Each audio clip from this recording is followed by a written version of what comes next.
Okay, let's graph this system. I'm going to put our x and y axes like that.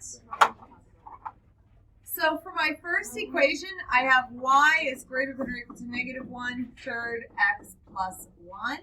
So I go y-intercept of 1, down 1 over 3, up 1, back 3, and I get, pretend that's straight. All right.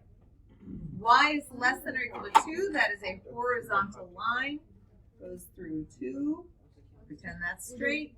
X is less than or equal to 3 is a vertical line right there. And we get this, and this vertex because we're shading that triangle right there. All right. So our three vertices, -3, 2, 2, is that 2, 2? Oh, 3, 2. 3, 2.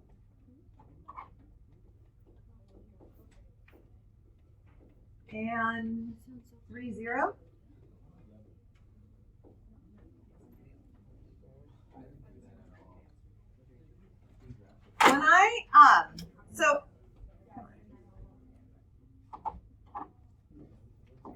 When I have to plug vertices into an objective function, so we haven't talked about this yet. Most of you got the graph, well done. Most of you got the vertices, well done. No one in here found the max.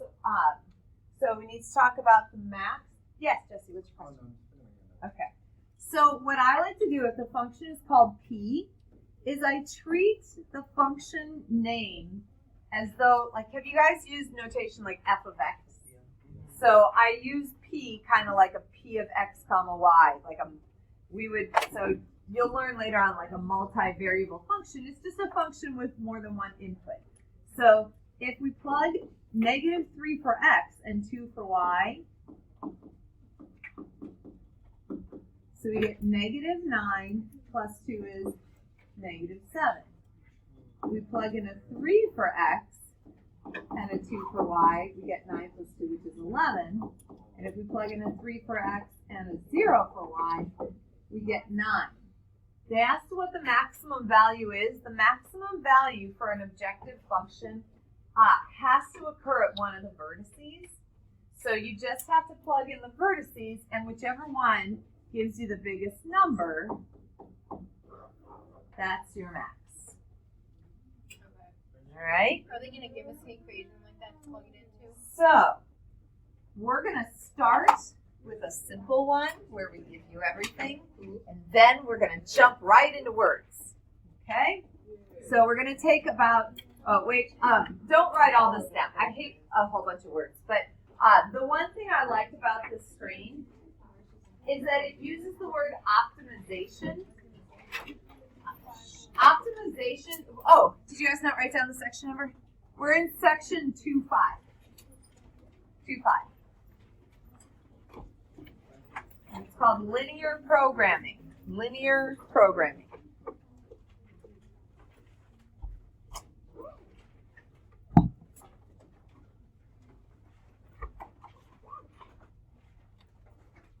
So optimization is a mathematical term for optimizing something. When you optimize something, you're finding the maximum and the minimum value of that thing. And it could be anything, right? It could be the tallest and the shortest. It could be the biggest and the smallest. It could be the highest profit and the least profit. Whatever, the best and the worst. So anyway, optimization has to do with finding maximum values and minimum values of something. So maximums and minimums. You will learn throughout your years of being mathematicians, you will learn different methods for optimizing things. Because finding high values and low values, that's a big deal. There's a lot of applications for that. And not just literal finding high values and low values, but even using that information to evaluate like really complicated things. So anyway, optimization gets used quite often. Today we're going to do optimization using this method called linear programming. And You know, to be honest, I don't know why it's called programming. I get linear. Everything, all your graphs are going to be lines. I don't get why we called it. Because to me, as soon as I hear programming, I think computers, right? So I don't know why, but that's what it's called. It's been called that forever. So anyway, I don't want you to write down the steps. I'm going to leave that slide in, but I don't want you to write them down. We're going to write the steps as we go. So we're going to start, though, with another problem without words, just to get us comfortable with the method. Then we're going to jump into some really good word application problems.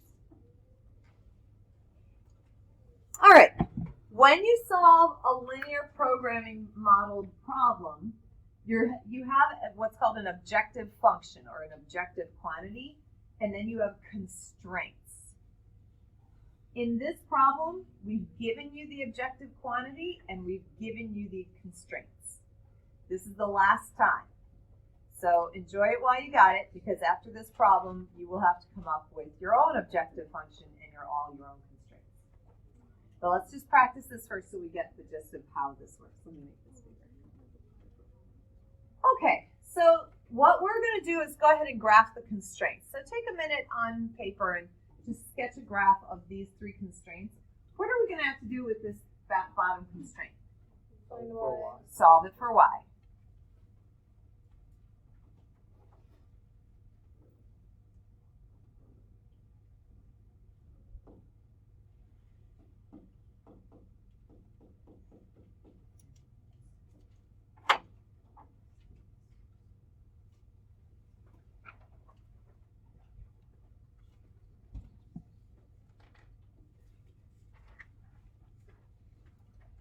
So for those of you watching the video, I forgot to turn the recorder back on, and I have no idea when I paused it.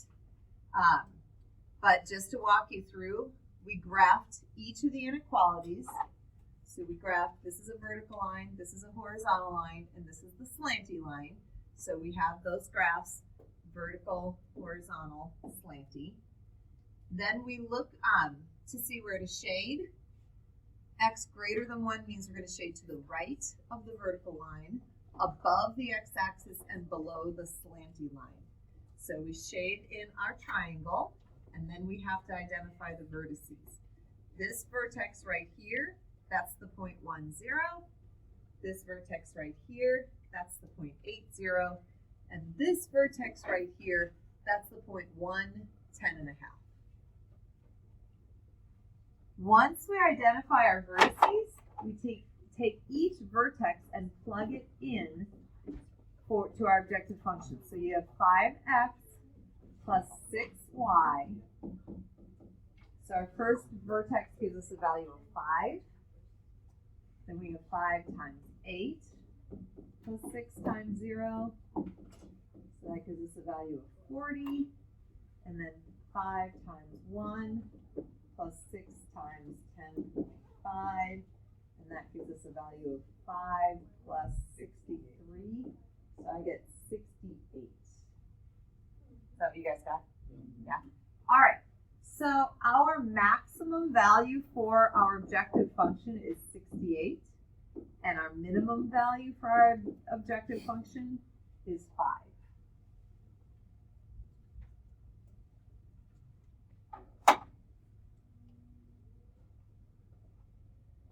So, before I introduce words, just walking through, you have an objective function, and you have some constraints. You graph the constraints, you find the vertices, you plug the vertices into the objective function. The biggest number is your max, the smallest number is your min. You read together so far? Moving you okay? All right, are you ready for words? Here we go. Yay! Context. It's a lot of words.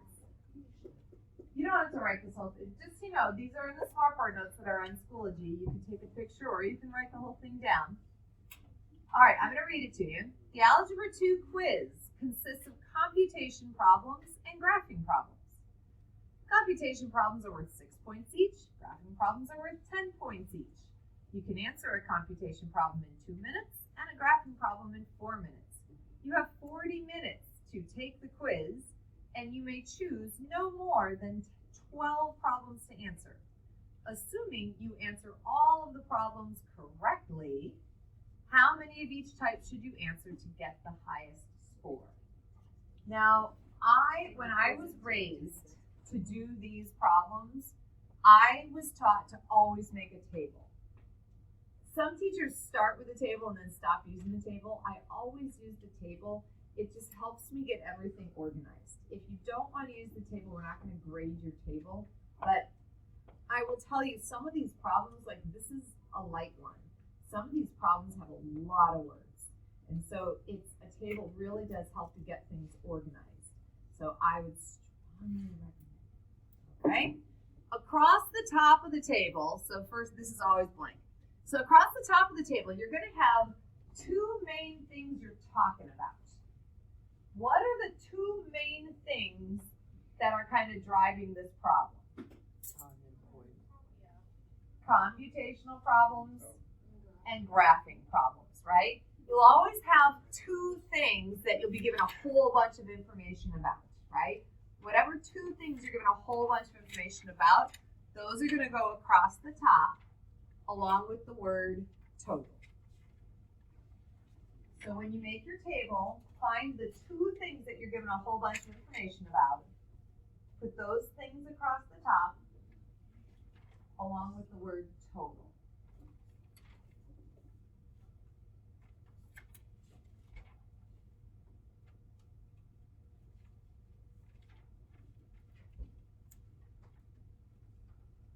All right. The first information that we are given, the first line says computation problems are worth 6 points each and graphing problems are worth 10 points each. So what would you call the thing that those numbers represent? Okay, well, I'm saying like the 6 and the 10. What words right after those two numbers?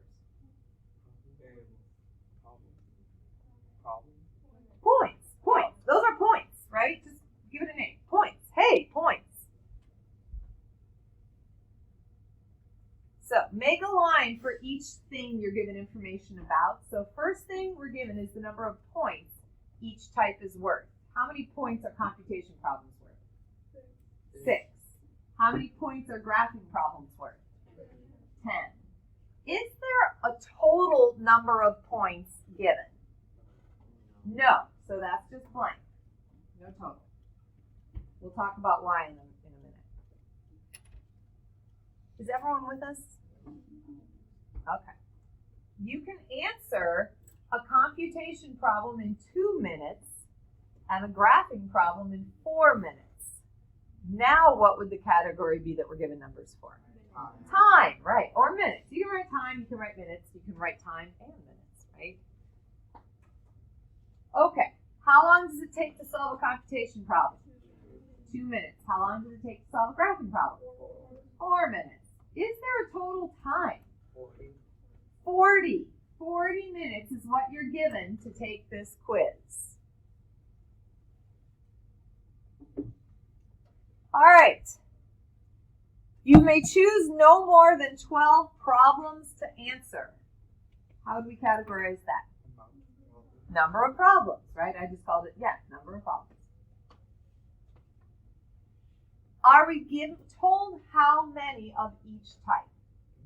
No. Then just leave those blank. Are we given a total? 12. Yes, and 12. All right. You just filled in your first table. What do we do with this table? So the first thing we got to do is identify our variables. What is X going to represent and what is Y going to represent? Yes, the two things along the top, you name one of them X, you name one of them Y. I always just go in the order that I wrote them. So I would call my computation problem X and my graphing problem Y.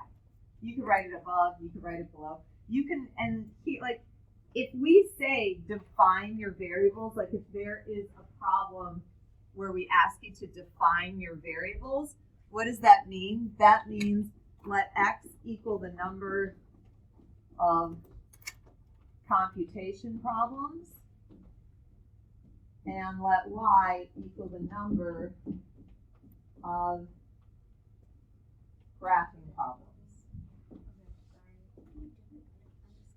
So now we've defined our variables. Okay, the next thing we got to do is write our objective function or our objective quantity. There is an easy way to know what part of this information gives us the objective quantity. First, the objective quantity will always be the line where there's no total. So if you have a line where there's no total, you know, whoops, I can write total. Okay. You know that that line is going to be your objective quantity. The other way to know is it's what we're trying to optimize, what we're trying to maximize or minimize. Here we want to maximize our score, right? Our score is the same thing as how many points we get. So that's what we're trying to maximize. That's our objective quantity. Hear me carefully. It doesn't equal a number. That's why there's no total. We don't know what it is, right? That's what we're trying to find. So for your objective quantity, you got to give it a name, a function name. So you can use P for points. You can use S for score. You can use G for grade. You can use the letter of your name, whatever you want. It really doesn't matter. But it usually helps if it makes sense in the context of the problem. So what letter would you like to call our objective function? P. P for points. So our objective function is going to be P equals, this is an equation, not an inequality, an equation. Any number in this column gets multiplied by x. Any number in this column gets multiplied by y. So our P function is equal to 6x plus 10y. Now let's think about y. Say I do 2 computation problems and 3 graphing problems. My total points would be 6 times 2, 12 points for the computation problem, and 10 times 3, 30 points for the graphing, right? So 42 total points. Because I get 6 points for each computation problem, I get 10 points for each graphing problem. Does that make sense? Okay. All right, so that's my score. That's my objective function. Now I have to write all the constraints. So the first constraint that you have to write is going to be for time. So the constraints, these are all inequalities. So these are inequalities. So your first constraint would be 2x plus 4y. Now, 40 minutes is our total time. Can we go over 40? No. Can we go under 40? Yes. Yes. So what am I going to use here? Greater than or equal to or less than or equal to? Less than or equal. Constraints are always inequalities. Yes. Constraints are always inequalities. So 2x plus 4y is going to be less than or equal to 40. If you have a total with like blanks in the columns like this, then you got to think about it, but 99% of the time these are just going to be ones. But remember, x is the total number of computation problems, y is the total number of graphing problems, and you are only allowed to do at most 12. So it's just going to be x plus y must be less than or equal to 12. Does that make sense? So if there's blanks in these guys, you can just fill in with a 1 because it's almost always 1. So x plus y is less than or equal to 12.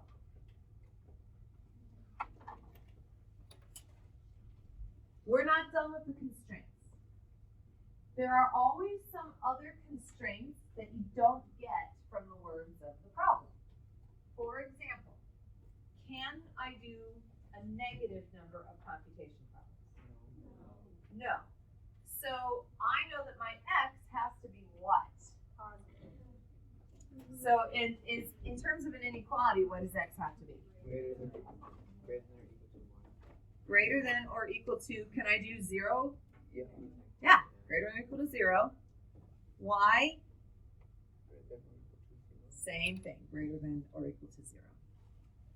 So it's just like logic.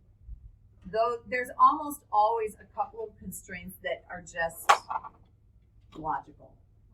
Almost, and like they're almost always greater than or equal to 0 kind of constraints, because you can't have negative stuff.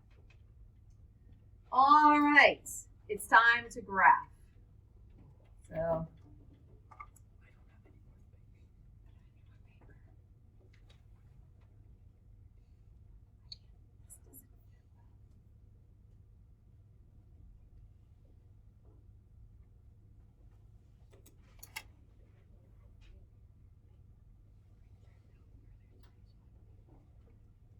since we're going to 40, I'm going to go by 2's.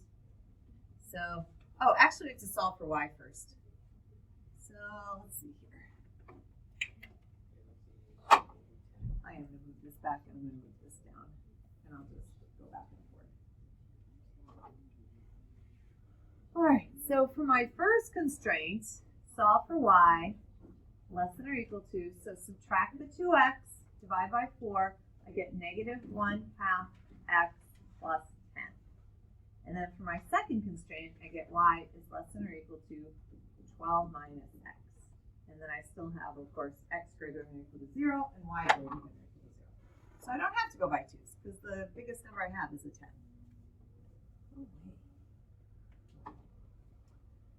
All right, so 1, 2, 3, 4, 5, 6, 7, 8, 9,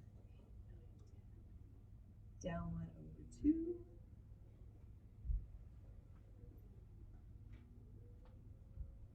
And get this beautiful graph. And then 12 minus x. Down 1 over 1.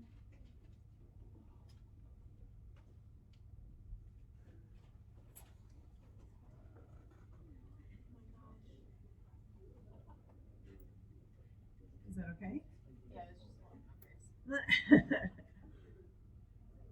It helps if you put a lot of dots. It helps you to see everything. And plus, it's hard for me to draw straight lines on the smartboard, so the dots help guide me a little bit. See, that's terrible. All right, I'm going to point to a region. I want you to tell me where to shade. Remember that it's x greater than 0, y greater than 0, y less than the blue line, y less than the green line. Do I shade here? Yeah. No. Are you sure? Yeah. Yes? No. Which one's the green line? Yeah. Green line. Yeah. This is the green line, 12 minus x.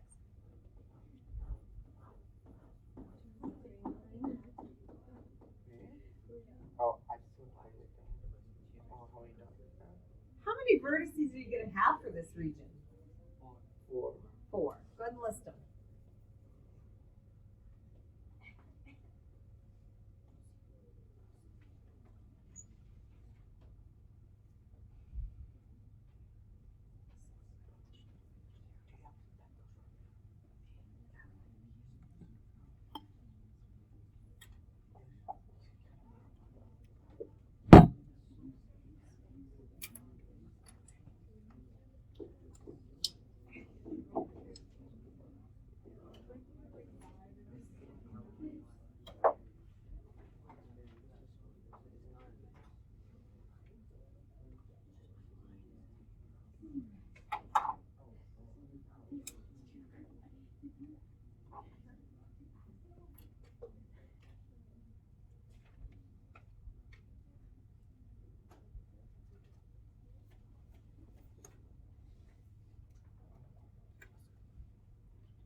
Okay, name a vertex.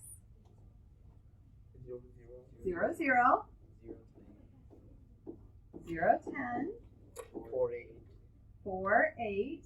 12, 0.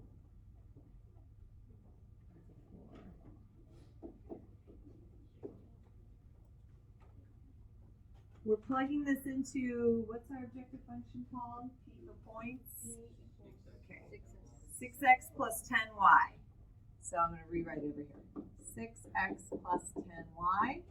So I want you to find P at each of these vertices and see if you can figure out how many of each type of question you need to answer to get the highest score.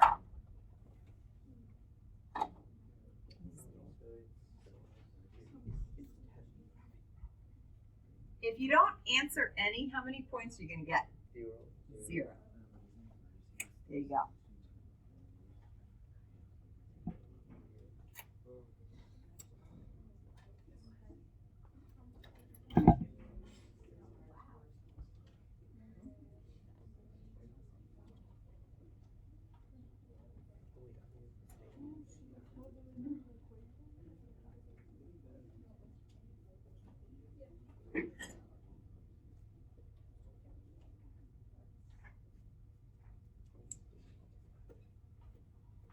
So I plug each vertex into my objective function, 6 times 0 plus 10 times 10. So if I do no computation and 10 graphing, I get 100 points. If I do 4 computation and 8 graphing, I get 24 plus 80 or 104 points. And if I do 12 computation and 0 graphing, I get 72 points. So how many of each type do I want to do? 4. 4 computation and 8 graphing.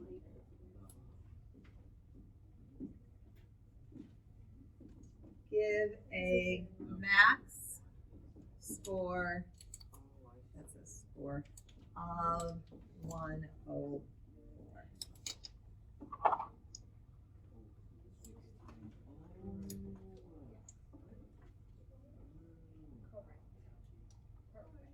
Let's walk through. Oh, is that like you got it?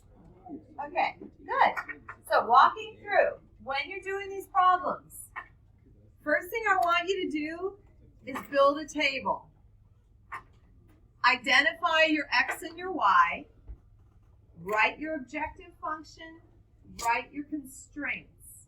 Solve all of your constraints for y so that you can graph them and shade. Then you write your vertices. Plug each vertex into your objective function. And the biggest number is your max and the smallest number is your min. If you don't want to memorize everything I just said, all the steps are they're all written out in this problem. Plus they're written out on a previous slide too. So you're welcome to look through the slides on Schoology tonight because those steps will be there. All right. Any questions? Talk to me about questions. You ready to try another one? No. Okay, now, before I put the next problem up, I did something here that's kind of fun. Now, I have at home, and I keep forgetting to bring it in, I have like 2 million little mini stuffed animal toys.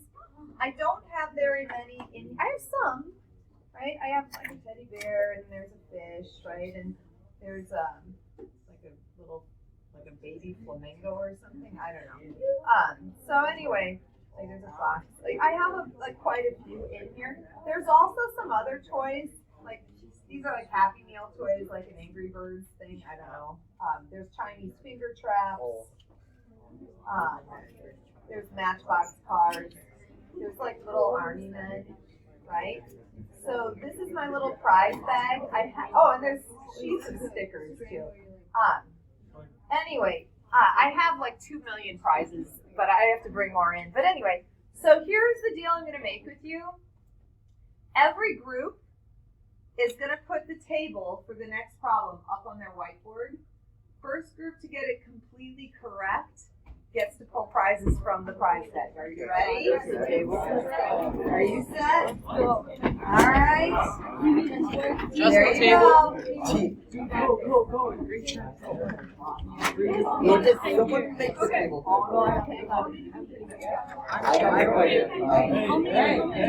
Who are the two categories? Pretzels and peanuts. Peanuts and pretzels. Good. And then some of you started writing time and then went, whoa, right? Because we gotcha, Since both categories, both of the side things were time, except that one was machine hours and one was man hours. And then you had your profit. So profit, machine hours, man hours. So 40, let's see. Where is it? Peanuts were 40, pretzels were 55, no total, because that's your objective function. Machine out. So here's the thing. They're going to change how they present the problems to you. Oh, yeah, that's great. Okay. They're going to change how they present the problems to you. So here, it takes 2 machine hours and 5 man hours to make a case of peanuts. So they're actually going machine, man, they're going down instead of across. And then 6 machine hours and 4 man hours to make pretzels. So 6 machine, 4 man hours to make pretzels.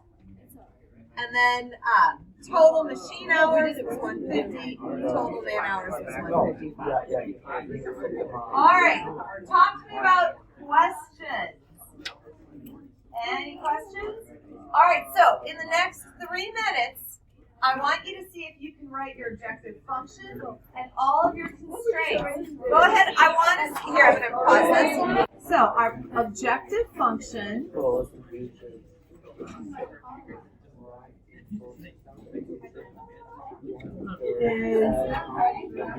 40x plus 55y, and we're going to call it P for profit.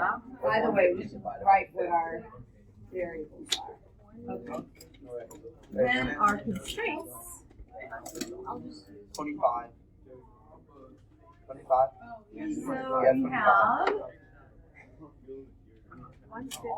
It's 25. 2x plus 6y less than or equal to 150. We have 5x plus 4y less than or equal to 155.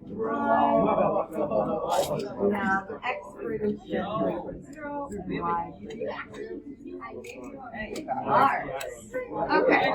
So, okay, quiet down.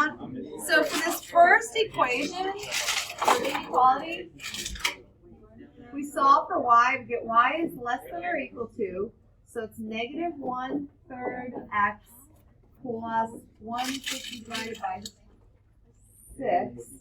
So 6, 2, 3, 25. And then for the second equation, solving it for y, we get negative 5/4 x plus 155 over 4. So 155 over 4, that's the same as 4, 3, No, it's just that I have the paper. All right, Don't so look like graph paper. quiet please. When I graph this, I'm going to change my scale, and I think I'm going to go by 5s because I have to get all the way up to 40. So I'm going to go by 5s on both axes and so forth. All right, so for my first one, I'm going up to 25. 5, 10, 15, 20, 25. And then down 1 over 3. Remember, you can use the slope. You don't have to use, like, literally down 1 over 3, like little tiny individual points, as long as you have the same scale on both axes. Down 1 over 3. So my first line looks like that. Second line, I'm going up to 38.75. 25, 30, 35, 40, so I'm like around here. And I'm going down 5 over 4. 1, 2, 3, 4, 5, 1, 2, 3, 4. So there's a point on the line. 1, 2, yeah, something like that. It's going to cross in the middle over here.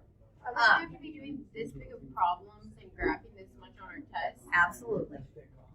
Well, actually, so let me make sure you understand. Okay, quite in it yet.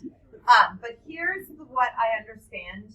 So on Monday, you are going to get what we're calling a take-home test, which is really just kind of an individual one of these types of problems that you'll be doing start to finish, right?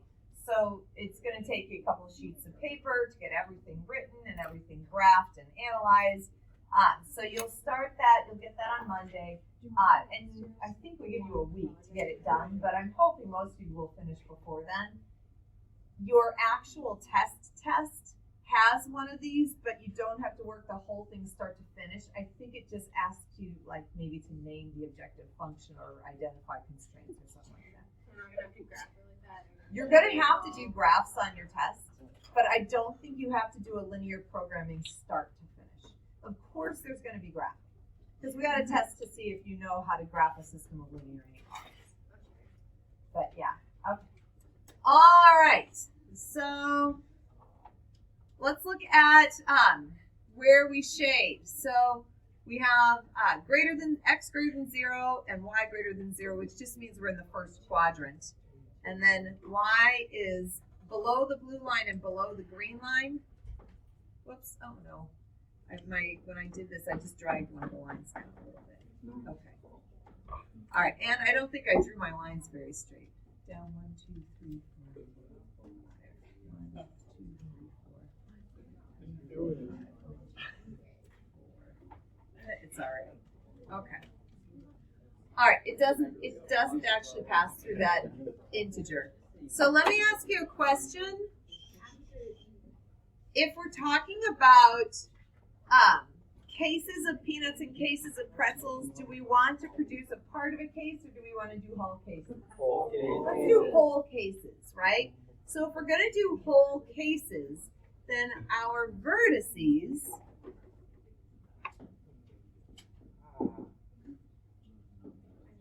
all right, so this vertex, what's this one right here I'm pointing to? 0, 0. Okay, this one up here, anyone know what this one is? 25, 0, 25, very good. All right, this one right here? 2015. Oh, 15. 15, 20. Now, this last vertex doesn't fall at an integer, so you just go to what the nearest vertex is that falls on an integer that is inside your shaded area. You can't go outside because then you're going against what the constraints are. So you got to be inside the constraint, and you just go to what the nearest point is. So this nearest point, 5, 10, 15, 20, 25, looks like it's about 30, 0. And that's what I would use for my fourth constraint, would be 30, 0. Does everyone understand how we chose or found the vertices? Yeah. All right. So the last thing that we have to do is, what do we do with each of these vertices? Plug them into the objective function, 40x plus 55y. So everyone take a second and do that. Feel free to use a calculator if you wish.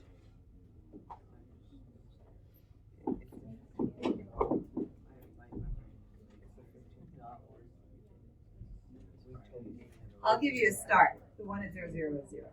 I want to go high.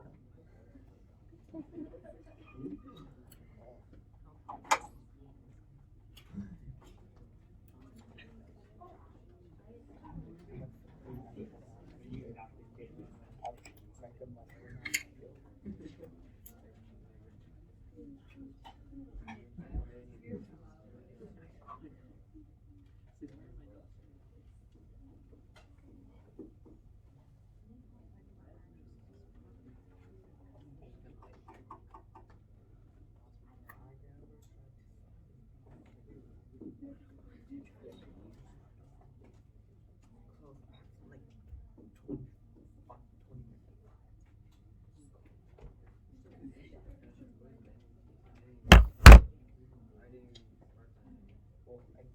honestly almost done. Like, if this is my homework, I can do it. No, not cheat. Okay. This one. Six. I think it's 6, 7, 8 because how windy because with the graph moving. No, it's